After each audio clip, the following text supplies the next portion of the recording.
A wife is treated like a housemaid by her husband. If she disobeys, divorce is the consequence.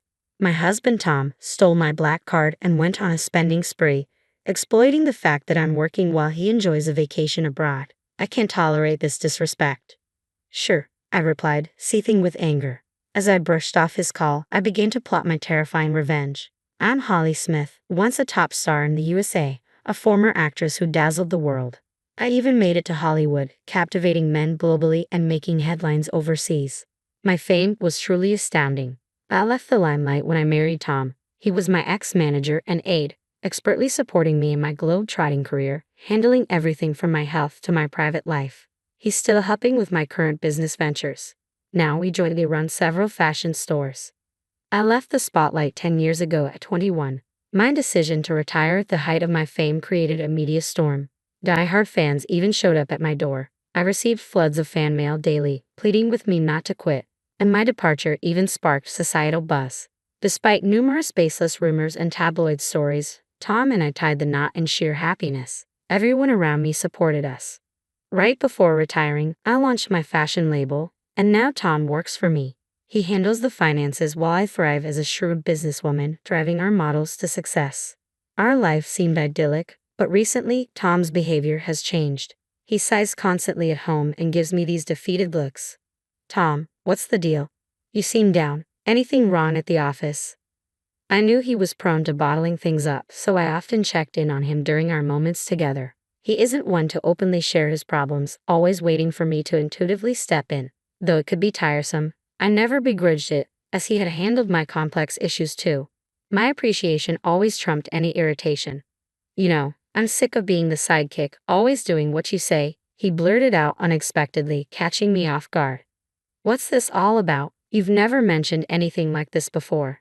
Tom often lashed out with his words, a sign of his frustration being misdirected. He acts tough at work, so he probably has nowhere else to vent. I remember lashing out at him many times when I was an actress, so I understand how he feels.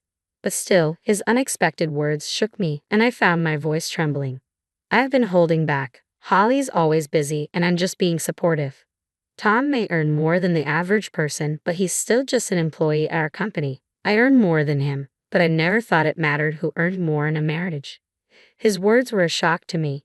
Even when you come home, you're all about work, hardly paying any attention to me. When we go shopping, you just buy whatever you want. How do you think I feel watching that? Despite appearances, I've been really patient, you know. Why can't you be more considerate? Tom's dissatisfaction was palpable, his expression resembling that of a disgruntled child. Frankly, his words irked me. Our household is primarily supported by my income, and his salary is his to spend as he pleases. As I reminded him, it's my way of showing gratitude for all the support he's given me over the years, especially during our tougher times. I wanted to repay him for the sacrifices he made, dedicating himself to my career right up until my retirement. It stung to hear such ungrateful remarks. The clothes and accessories I buy come from carefully managed savings. If anything, I'm the one making sacrifices. This realization fueled my frustration. Holly, you have so much freedom. I want more time off and the chance to travel leisurely. The salary's good since joining the company, but there's just no time. I left showbiz and joined your company to support you, Holly.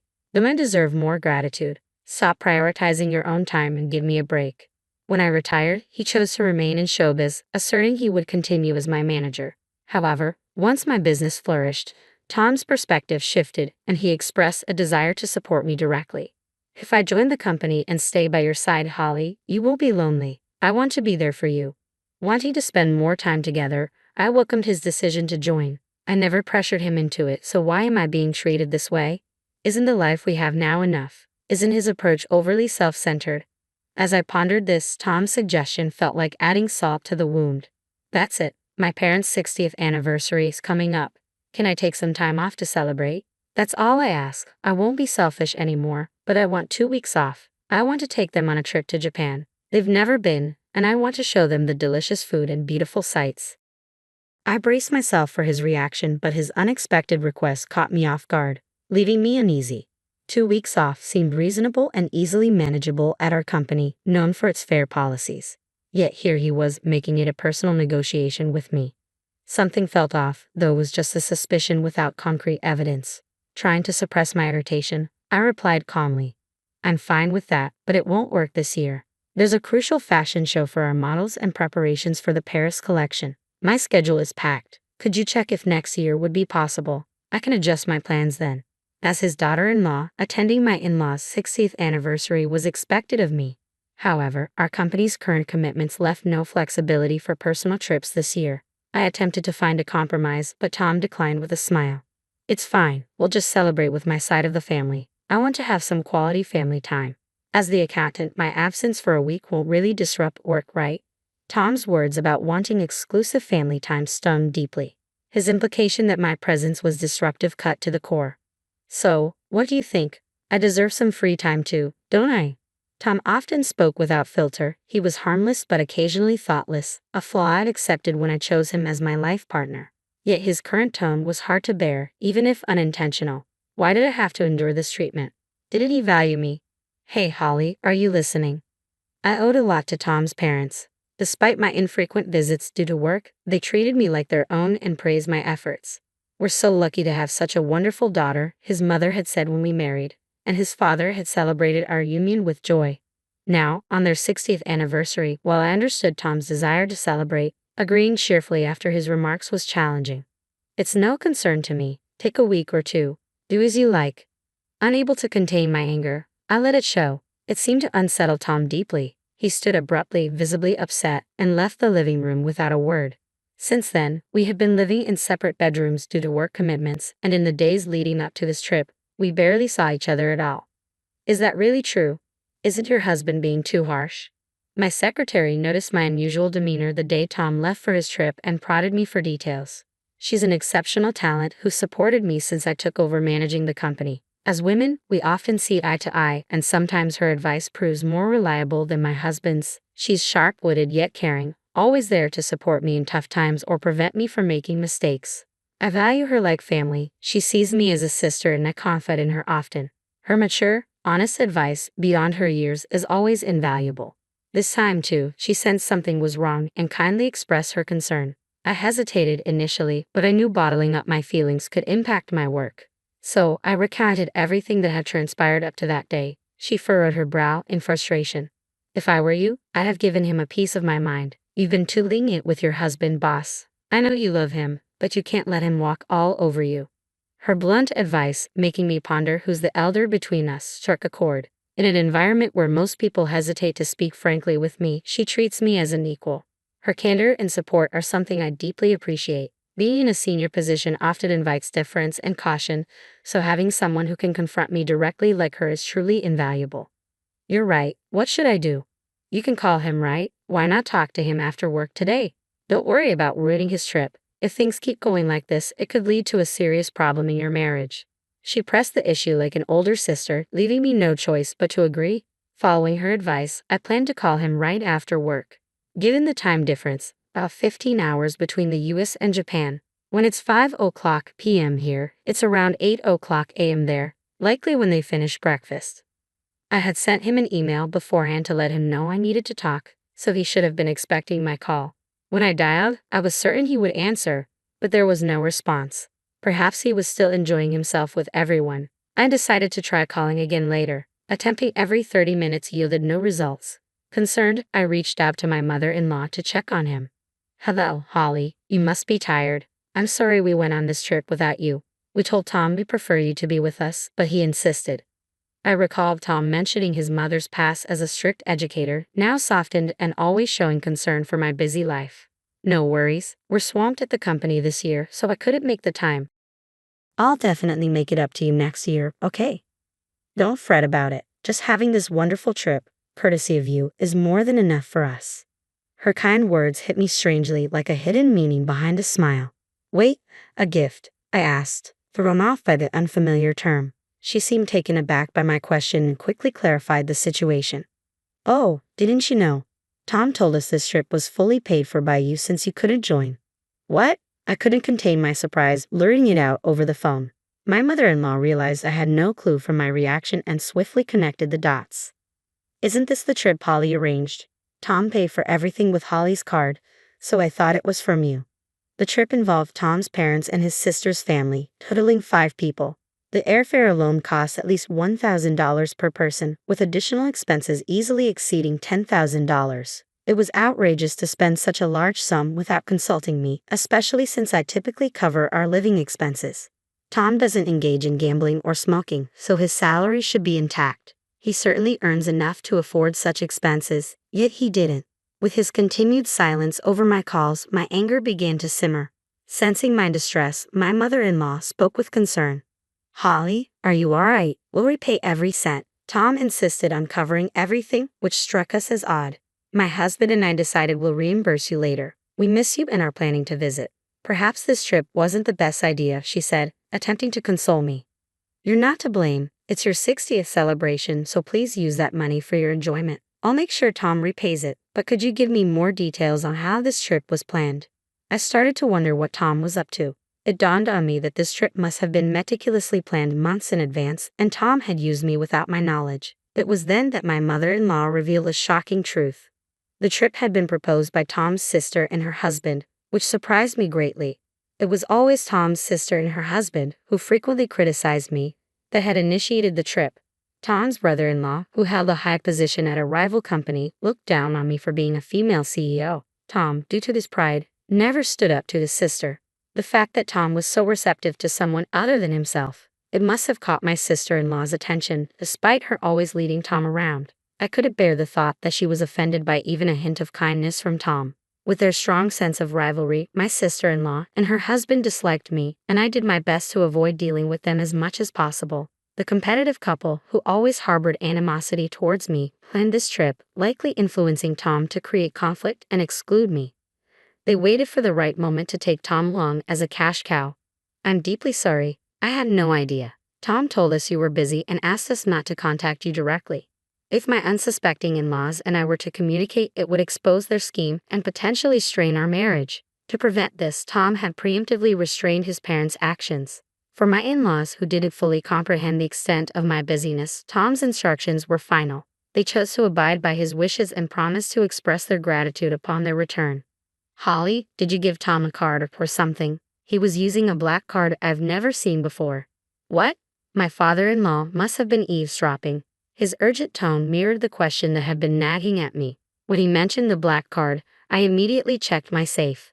The black card in question was crucial for our company's operations, accessible only to Tom and me, who knew the safe's code.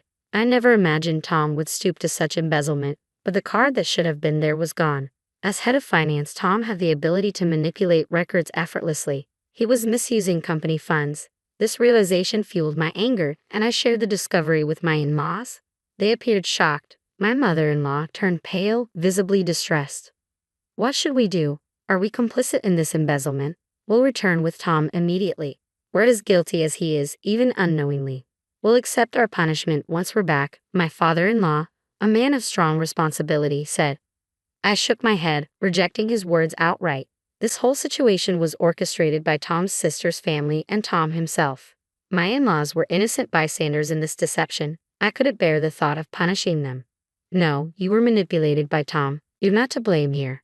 But I can't let Tom off the hook. We don't need punishment, but could you help me with something?" "What is it?" I've turned a blind eye to Tom's behavior for too long. That's on me. He's taken advantage of me, thinking he can simply apologize and move on. This isn't just a personal issue anymore. It affects the company. We need to make him understand the consequences. "All right, we'll do whatever we can to assist you." And so, we began plotting our revenge. I surprised myself with my cunning, but my feelings for Tom had turned to resentment and anger. Initially hesitant about the plan, my in-laws ultimately decided to stand by me. As responsible parents, they couldn't ignore Tom's actions either. They agreed to support me in this endeavor. Just as we were discussing our strategy, Tom unexpectedly called. I wrapped up the call with my in-laws and answered Tom's. "What's going on? We're on a family-only trip. What's this urgent matter?" Tom's sarcastic tone only added fuel to my irritation. "You took your time calling. Were you having fun out there?" "Nah, just having a drink nearby with Mom and Dad." His response confirmed my suspicions. I had just spoken to his parents, and there was no bustling bar noise in the background. They had no reason to lie to me. He was likely out causing trouble with his sister's family. His dismissive words erased any remaining warmth I had felt towards him. "Really? By the way, Tom, have you been handling the company's expenses recently? His demeanor instantly shifted at my unexpected question. Why do you ask? His usually light-hearted tone turned serious. Was this his true nature? Seeing his attitude change as if viewing me as an adversary, I met his seriousness with equal resolve. Just checking, as there's an upcoming audit at the company. Are you accusing me of something? His defensive reaction betrayed his guilt. I couldn't help but chuckle at his feeble response. What's wrong? I was only concerned, and you're already talking about suspicion. Have you done something you shouldn't have? No. Anyway, the house better not be a mess when I get back, okay? Realizing he was digging himself deeper, he abruptly changed the subject. His actions only made him appear more suspicious. I almost marveled at his clumsiness. Who knows? I've been busy with work too. Cut me some slack. I hate coming home to a messy house with bugs. A wife is supposed to be her husband's maid. Disobey and it's divorce. Even our executive says that to his wife. Looks like I might have to follow suit, huh? You wouldn't want that, so keep the house clean. I had never seen him get along with the executive before. These words were clearly his own thoughts. Aware of his weaker position, he used the third person to express them. His pitiful attempt made me sigh. Sure, I'll keep that in mind. There was no point in continuing the conversation. Tom clearly looked down on me, even resorting to embezzling company funds. Embezzlement is a serious offense, and I could report him to the police. No exceptions, even for a spouse, but that alone wouldn't satisfy me. After ending the call with Tom, I immediately made a certain call of my own. The following day, amidst preparations for the fashion show, my phone rang incessantly. It was Tom, calling late at night while I was out for a reason, accompanied by my secretary. Fortunately, she was driving, so I took Tom's call on speakerphone. You're late. What have you been up to? His voice sounded rougher than I'd ever heard, surprising both my secretary and me. I was working. Did something happen yesterday? Don't play dumb. Tell me the truth. What did you do? Tom sounded panicked, and in the background, I could hear Japanese voices and the presence of my sister-in-law and her husband. It sounds noisy there. Is everything all right? Yeah, it's just, Tom's bluster faded into stammering. He realized any admission would worsen his situation. His strange behavior prompted me to deliver the next blow. Too bad, Tom. You were supposed to be having a great time in Japan, but it seems your dream has turned into a nightmare overnight. Huh? What are you talking about? But it's the consequence of misusing company funds. You did something, didn't you? As he reacted strangely, I revealed my actions from the day before. I had contacted the president of the credit card company we were contracted with. Despite the late hour, he agreed to assist me due to our long-standing relationship. He promptly suspended the company's credit card. When a credit card is suspended, any transactions attempted afterwards won't go through, leaving the establishment unpaid. Although Tom had arranged to settle the entire bill upon checkout, the blocked card left him stranded and now facing questioning by hotel staff. Tom, Mom, and Dad have already checked out. The taxi I arranged for them has left with them, so there's no one coming to pick you up. My sister-in-law, backed into a corner, bombarded Tom with questions about what to do next. Hearing this, Tom panicked further and directed his anger towards me. How could you do this? Do you realize what you've done? Are you ready for a divorce? Go ahead. I'd rather not be married to someone who embezzles company funds. I've already spoken to a lawyer and we're proceeding with divorce proceedings. What? Tom was visibly shaken by my calm demeanor.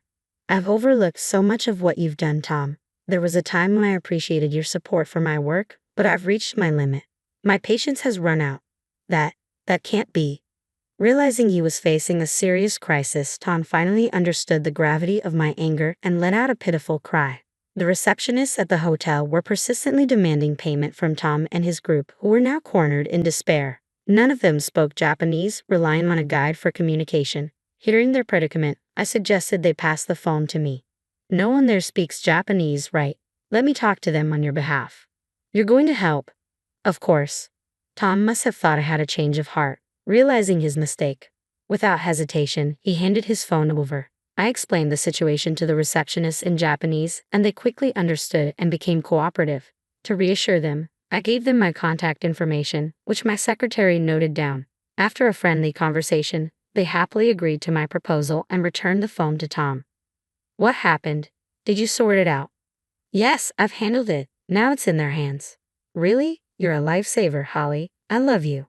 With that, he hurried away, seemingly called over by the receptionists. Are you sure about this? It might not end well. Exactly. They need to face the consequences. An hour later, as anticipated, my phone rang incessantly with calls from Tom. When I answered, his voice trembled with despair. Holly, what's happening? Where is this place? With tears in his eyes, he showed me via video call a rundown area in Osaka, Japan, a slum. Tom and his sister's family looked destitute, stripped of their possessions and in a desperate situation, detained by locals and being taken to what is known as one of the most dangerous parts of Japan. It was truly unexpected. When I spoke to the receptionist, he had said, "I'm a big fan of yours. I'll arrange for a severe punishment. Leave it to me." But I'd never imagined it would lead to this. I burst into laughter at the unexpected turn of events. You're lucky to be alive in Japan's most dangerous place. It's quite a miracle, isn't it? What? Holly, wait, what's going on? Explain yourself and come help us right now. Since it was a video call, they could probably hear everything clearly. Behind them, a group of homeless people had surrounded Tom and his family, causing a commotion. You guys brought trouble upon yourselves because of Holly. You're facing the consequences now, chimed in my in-laws, surprising everyone on the call. Mom? Dad? What are you doing? A friend of Holly flew us back in a private jet. We've returned to the US and Holly picked us up. We realized you were trying to set Holly up. We've left it to her to deal with you. As they spoke, the onlookers behind them began to confront Tom's sister and her husband. The inhabitants of the slum were notorious for their tough and unforgiving nature. If anyone wore anything valuable, even women were not spared. They were raising their voices during a video call in such a dangerous neighborhood. It's no surprise they became perfect targets. I addressed the crowd in Japanese, ensuring they understood that these men had misused my card and treated me poorly. I urged them to take appropriate action. The locals, eager to assist, enthusiastically agreed to make their lives difficult. Suddenly, the call ended, possibly because someone had snatched the phone. Afterward, Tom and his group remained stranded in the dangerous Skid Row, subjected to daily terror and exploitation by the locals. With no funds to return to the US, they were essentially trapped abroad. I verified the subsequent events through the hotel reception, learning that an acquaintance of the receptionist, a figure in the Skid Row, agreed to look after Tom and his group in exchange for my promise to treat him to fine liquor next time, ensuring their safety from life-threatening situations. In return, I agreed to perform live at the hotel for the first time in years. Your live performance video from your active days is a treasure to me. As thanks, please come stay at our hotel and sing for us. I'll ensure you receive VIP treatment, the acquaintance assured me. With the assistance of these individuals, I successfully enacted my revenge on Tom and his group. I also finalized my divorce from Tom, feeling liberated, and found solace in spending time with my supportive in-laws. Tom's sister and her husband faced consequences for their actions, losing their jobs due to prolonged absences. Stripped of their phones by the locals, they were left without any means to communicate. My in-laws handled the situation discreetly, avoiding police involvement, and it seemed their plight garnered little sympathy from others. This severed all ties with Tom completely. Since then, I've focused wholeheartedly on my work and embrace a joyful life. Periodically, I check in with the receptionist to inquire about Tom and his group. While they continue to endure harsh conditions, I feel no remorse for them. I had asked for their lives to be spared, and now I am relishing life to its fullest.